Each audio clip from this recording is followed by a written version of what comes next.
এইখানে লাস্ট ফাঁসি হয়েছে 1934 সালে। যাব তোমাদের মনে হচ্ছে যে এখানে দুটো দড়ি কেন, সেটাও তুলে ধরেছে সময়ের মারা হতো কয়েদিদের। মানিকতলা বোমালয় মিউজিয়ামের ভিতরে কি কি নিয়ে আসা যাবে না, এই সেলেই বন্ধ ছিল।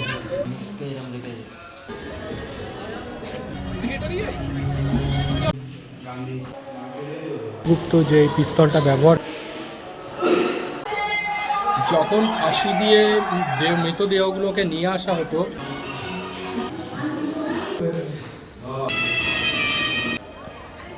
টিকিটের দাম হোয়াটসঅ্যাপ গাইস, সবাই কেমন আছো? আশা করছি সবাই ভালো আছো। তো আজকে চলে এলাম আলিপুর মিউজিয়ামের এখানে, যেটি আগে জেল ছিল সেটি এখন মিউজিয়াম করে দিয়েছে বর্তমানে। তো এখানেই চলে আসলাম এবং আমিও দেখবো এবং তোমাদেরকেও দেখাবো এই ভিডিওর মাধ্যমে। তো চলো ভিতরে যাওয়া যাক, টিকিটের মূল্য কত কি আছে কি না আছে সবটা তোমাদেরকে বলে দেবো। তো সাথে থাকো, দেখতে থাকো ভিডিওটা পুরো। তো বন্ধুরা, তোমরা এই জেল মিউজিয়ামে আসবে কি করে, চলো সেটা তাড়াতাড়ি করে দেখে নিই। কি তোমরা যদি মেট্রো করে আসো তাহলে এই যতীন দাস মেট্রো স্টেশনে নামতে হবে। নেবে এখান থেকে সোজা গিয়ে ডান দিক গেলে তোমরা পেয়ে যাবে আলিপুর মিউজিয়াম। তো বন্ধুরা, আমি যতীন দাস মেট্রো স্টেশন এখান থেকে হাঁটতে হাঁটতে চলে এসেছি, সময় লাগলো 10 মিনিট। চলে এলাম আলিপুর জেল মিউজিয়ামের সামনে। এসে এই হচ্ছে টিকিট কাউন্টার, আগে গিয়ে টিকিটটা কেটে নিই। টিকিটের কত কি প্রাইস আছে কি না আছে পুরোটা তোমাদের বলছি, চলো। তো এখানে পার পার্সন একজনের টিকিটের মূল্য হচ্ছে 30 টাকা করে। তো কেটে নিয়েছি 30 টাকাই হচ্ছে টিকিট। তা যারা প্রাইভেট গাড়ি নিয়ে আসবে বা বাইক নিয়ে আসবে ভাবছো, হচ্ছে সামনে মিউজিয়াম আর এই হচ্ছে পার্কিং, একদম সামনেই। তো বন্ধুরা, তোমাদের যেমন বললাম টিকিট মূল্য 30 টাকা, তার সঙ্গে সঙ্গে এখানে একটি লাইট এবং সাউন্ড শো হয়, তারও টিকিট মূল্য 100 টাকা। লাইট অ্যান্ড সাউন্ড শো যেটা হয় সেটা কী কী ভাষায় কোন সময় কোন দিন হয় সেটাই এখানে বলা আছে, তোমাদের বলে দিই। মঙ্গল বুধ বৃহস্পতি সন্ধ্যে 6টায় বাংলা ভাষায় হয়, আর শুক্র শনি রবি হচ্ছে গিয়ে বাংলা হয় 6টায়, আর সন্ধ্যাবেলা 7টায় হয় হিন্দিটা।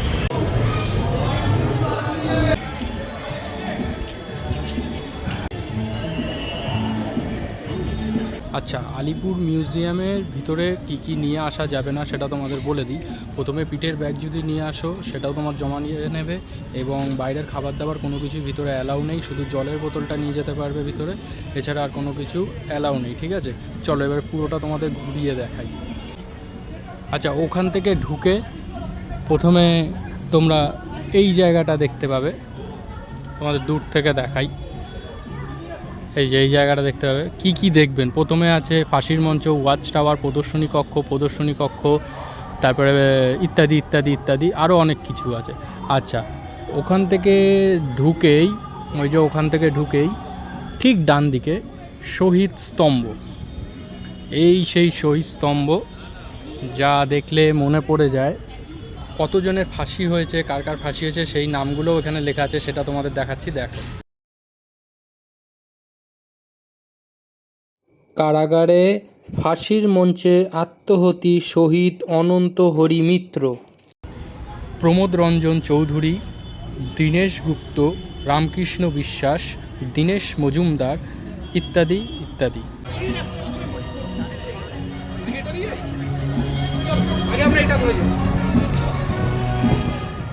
শহীদ স্তম্ভ দেখার পরে ঠিক বাঁ দিকের রাস্তা দিয়ে সোজা যাবে। আচ্ছা, এখানে কি কি আছে? এখানে আছে হচ্ছে ফাঁসির মঞ্চ, নেহেরু কক্ষ, নেতাজি কক্ষ ইত্যাদি ইত্যাদি ইত্যাদি। তো চলো এবার আস্তে আস্তে ভিতরে প্রবেশ করি। এই কক্ষে যারা যারা ছিলেন এই যে তাদের নাম দেওয়া আছে, আস্তে আস্তে করে ভিতরে যাই।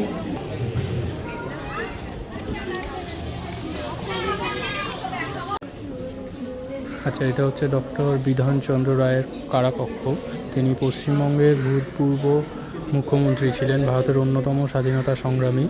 তিনি 5 সেপ্টেম্বর 1930 থেকে 16 জানুয়ারি 1931 পর্যন্ত ছিলেন এই সেলে।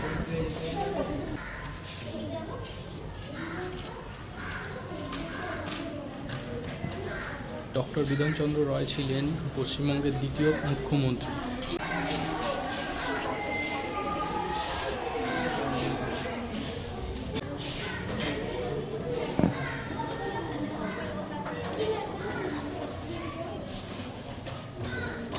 এটা হচ্ছে যতীন্দ্রমোহন সেনগুপ্তের সেল, এপ্রিল 1930 থেকে এবং 22শে অক্টোবর 1932 হইতে 5ই জুন 1933 পর্যন্ত এই কারাকক্ষে বন্দী ছিলেন তিনি, যতীন্দ্রমোহন সেনগুপ্ত। এই হচ্ছে উনি।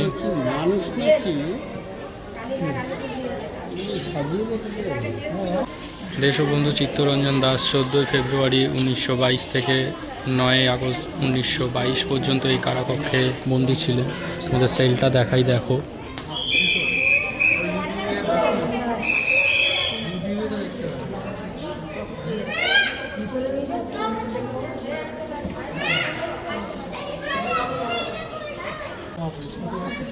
নেতাজি সুভাষচন্দ্র বসু 23শে জানুয়ারি 1930 থেকে 23শে সেপ্টেম্বর 1930 পর্যন্ত এই কারাকক্ষে ছিলেন তিনি। ওনাকে আইন অমান্য আন্দোলনের জন্য এই সেলে বন্দি করা হয়েছিল 1930 সালে এবং প্রায় উনি 8 মাস এই সেলেই বন্ধ ছিলেন।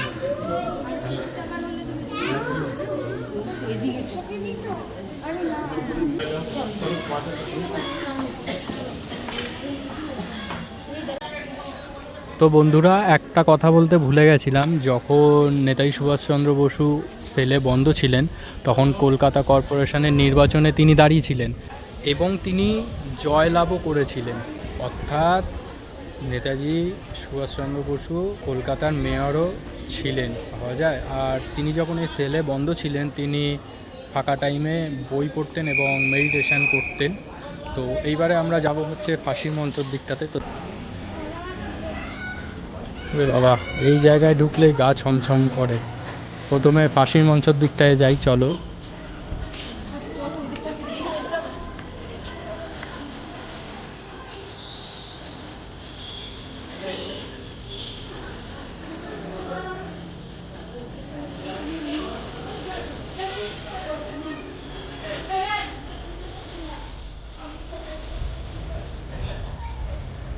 বন্ধুরা, চলে এসেছি একদম ফাঁসির মঞ্চের সামনে। এইখানে যে কত বিপ্লবী প্রাণ দিয়েছে তরতাজা, কি বলবো তোমাদের।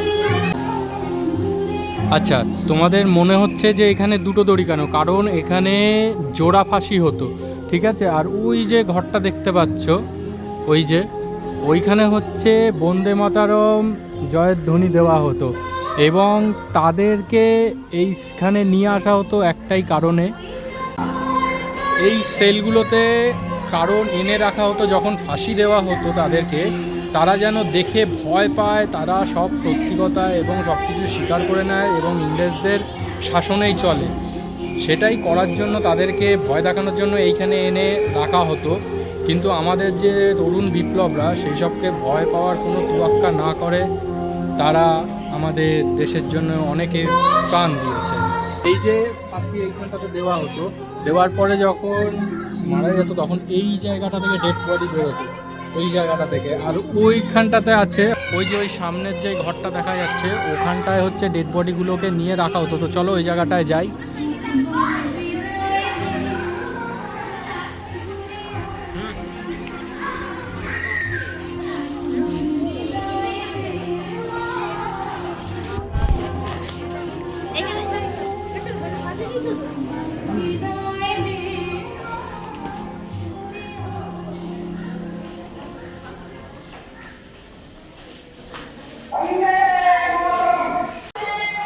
যখন ফাঁসি দিয়ে মৃতদেহগুলোকে নিয়ে আসা হতো, এই হচ্ছে সেই টেবিল। এইখানে পরীক্ষা নিরীক্ষা করা হতো বিদেশের ডাক্তার দিয়ে যে তারা মারা গেছে কি না। যদি না মারা যেত তাদের হাত পায়ের শিরা কেটে এখানে ফেলে রাখতো এবং যতক্ষণ না মরতো এখানেই রাখতো। তারপরে ডাক্তার এসে চেক করতো সে বেঁচে আছে না মারা গেছে, তারপরে ডেড বডি চলে যেত সৎকারের ক্ষেত্রে। আর রক্তগুলো হচ্ছে যেখান থেকে বেরোতো, এই হচ্ছে সেই ড্রেন, যেই জায়গাটা থেকে এই রক্তগুলো বেরিয়ে যেত, এই হচ্ছে সেই জায়গা। ওই দেখো ওই সেলের ওখান থেকে বন্দে মাতরম বলছে, শুনতে পাচ্ছ। তো বন্ধুরা, এই ফাঁসির মঞ্চে লাস্ট ফাঁসি হয়েছে 2004 সালে ধনঞ্জয় চট্টোপাধ্যায়ের। তারপরে এখানে আর কোনো ফাঁসি হয়নি। নির্জন কক্ষ, এই সেলটায় ফাঁসির একদিন আগে তাদেরকে এখানে এনে রাখা হতো এই সেলগুলোতে। হতো এবং ফাঁসির দিন তারপরে ওই জায়গাটায় নিয়ে গিয়ে তাদেরকে ফাঁসি দেওয়া হতো। এটাই সেই সেলটা, তোমাদের দেখাচ্ছি পুরোটা ভালো করে। নির্জন কক্ষের ভিতরে প্রবেশ করছি।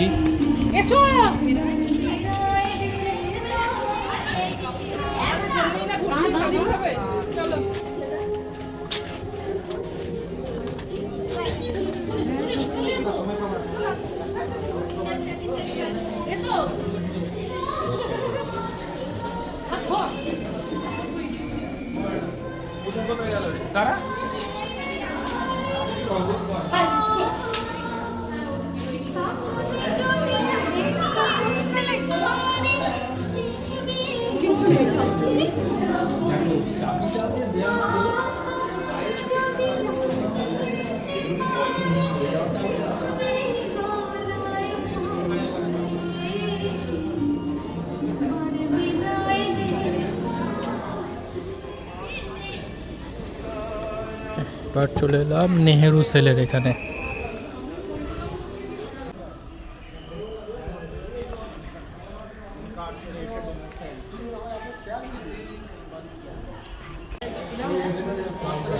জওহরলাল নেহেরু 7ই ফেব্রুয়ারি 1938 থেকে 7ই মে 1938 পর্যন্ত এই কারাকক্ষে তিনি ছিলেন।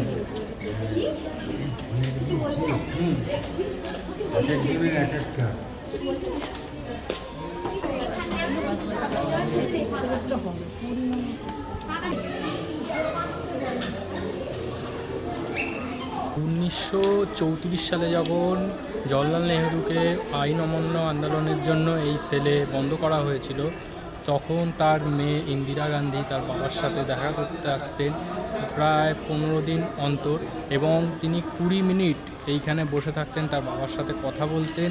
এবং সেটাই কত সুন্দরভাবে এই জায়গাটায় ফুটিয়ে রেখেছে। লাইব্রেরি সেমিনার হলে ভিতরে যাই, চলুন দেখি।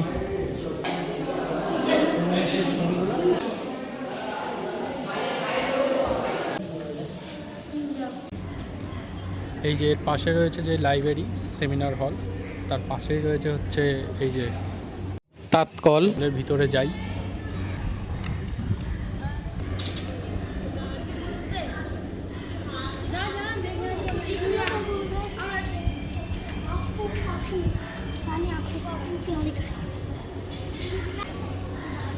এবারে দেখুন এইখানে হচ্ছে যারা বন্দি থাকতো এই জেলে, তাদেরকে দিয়ে কিভাবে তাঁত বোনানোর কাজ করানো হতো সেটাই এখানে ফুটিয়ে ধরেছে, দেখুন।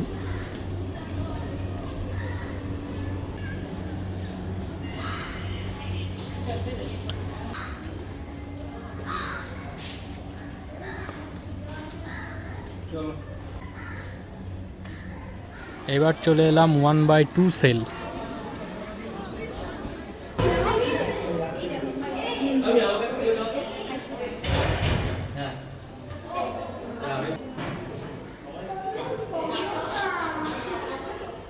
এই 1/2 সেল মানে যা দেখলাম, একটা রুম থাকবে, তার মাঝখানে দুটো রুম, এটার মানে হচ্ছে ওই 1/2 সেল।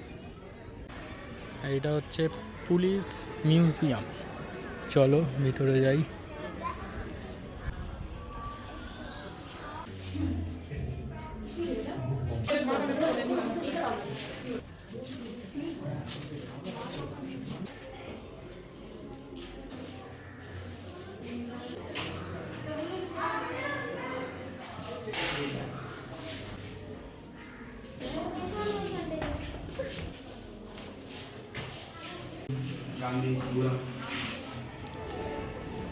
এই হচ্ছে সেই ওয়াচ টাওয়ার। এই ওয়াচ টাওয়ারটা করেছে সব বন্দীদের উপর নজর রাখার জন্যে। আর এখানে প্রত্যেক কটা সেল যা দেখলাম পুরোটাই গোল করে করা রয়েছে।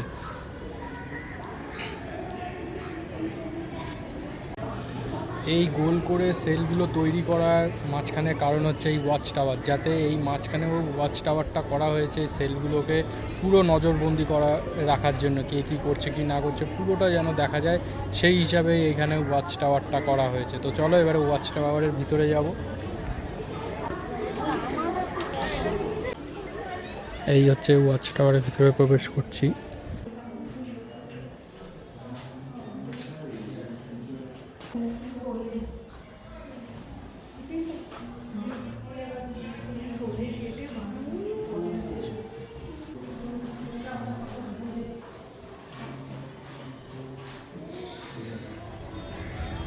এই হচ্ছে সেই বোমা, মানিকতলা বোমালয়ে ব্যবহৃত বোমার অনুসরণ বর্ধিত রূপ এটা।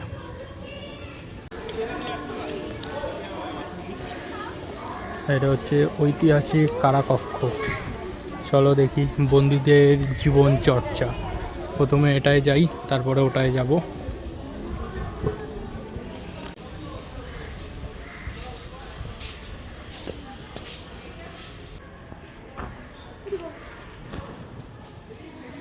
এই হচ্ছে জেনারেল সেল, সব অনেক কয়েদি একসাথে থাকতো এখানে। এটা হচ্ছে সেই সেল, একদম পুরো আগেকারের টাইমের মতন পুরো সেলটা রয়েছে দেখো।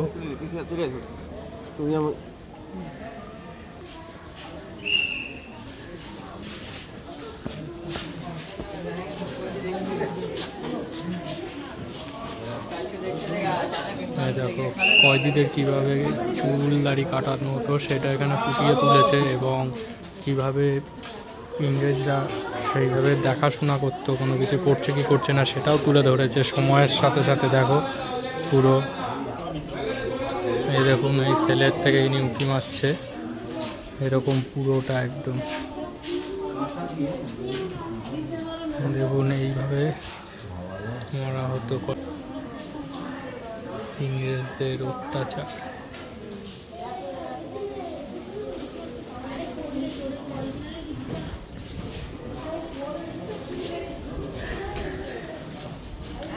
এবারে এই সেলের ভিতরে যাব।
চলো ওই দিকে উঠতে চলো, লিডার ছিল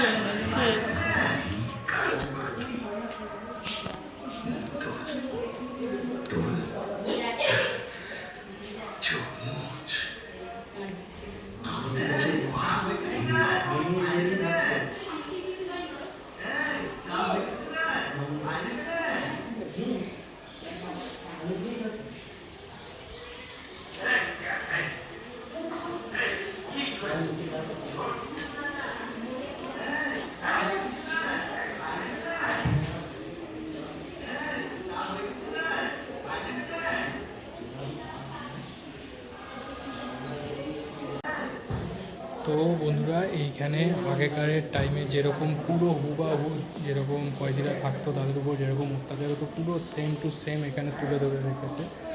স্ট্যাচুগুলো শুধু দেখো একবার, দুর্দান্ত দুর্দান্ত করেছে, আর সত্যি ভয়ও লাগছে। তো বন্ধুরা, এইটা জেলের আগে হাসপাতাল ছিল, এখন সেটা মানে এত সুন্দর করে দিয়েছে। চলো আস্তে আস্তে ভিতরে যাই এবারে। আচ্ছা, দীনেশ গুপ্ত ব্যবহৃত পিস্তলের অনুসরণে বিবর্ধিত রূপে, মানে দীনেশ গুপ্ত যে পিস্তলটা ব্যবহার করেছে সেটার স্ট্রাকচারই এটা একটা বানিয়েছে।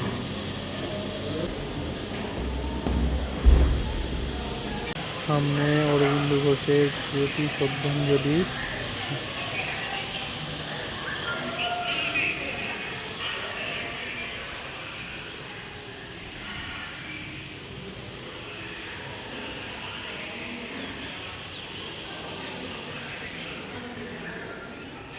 আচ্ছা, এটা হচ্ছে ভারতের মুক্তি সংগ্রামে বাংলা।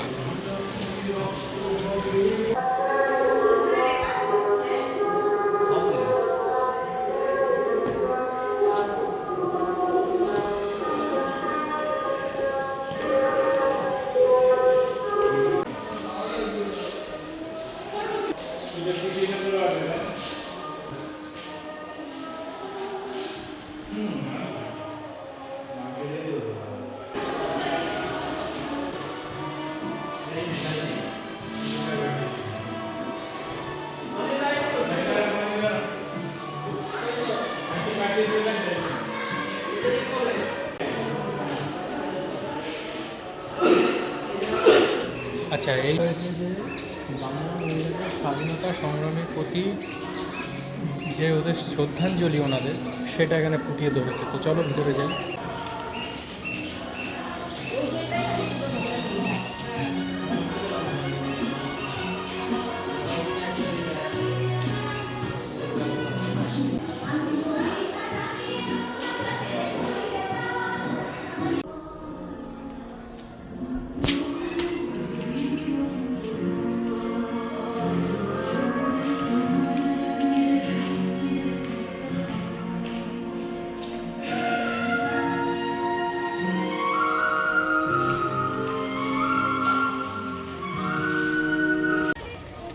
তো বন্ধুরা, যারা লাইট শো দেখবে ভাবছো, ওই হচ্ছে লাইট শোয়ের জায়গা। ওই যে ওখানে লাইট শো হয় 6টা এবং 7টায়, পাক্কা 10 মিনিট হয় এই লাইট শো।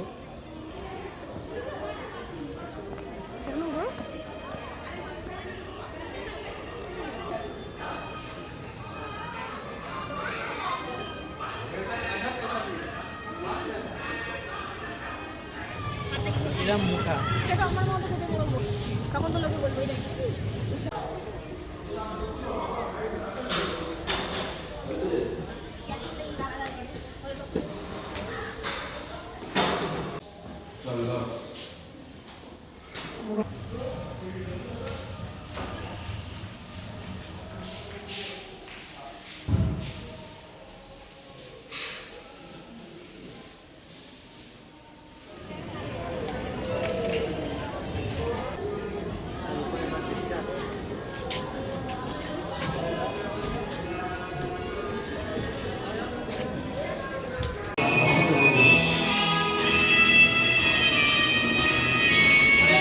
তো বন্ধুরা, এই ছিল পুরো ভিডিও। যদি ভিডিওটা ভালো লাগে তাহলে অবশ্যই লাইক, কমেন্ট আর অবশ্যই সাবস্ক্রাইব করতে ভুলো না। চলো ফিরে আসছি তাড়াতাড়ি নতুন কোনো ভিডিও নয়। ততক্ষণ টাটা, বাই।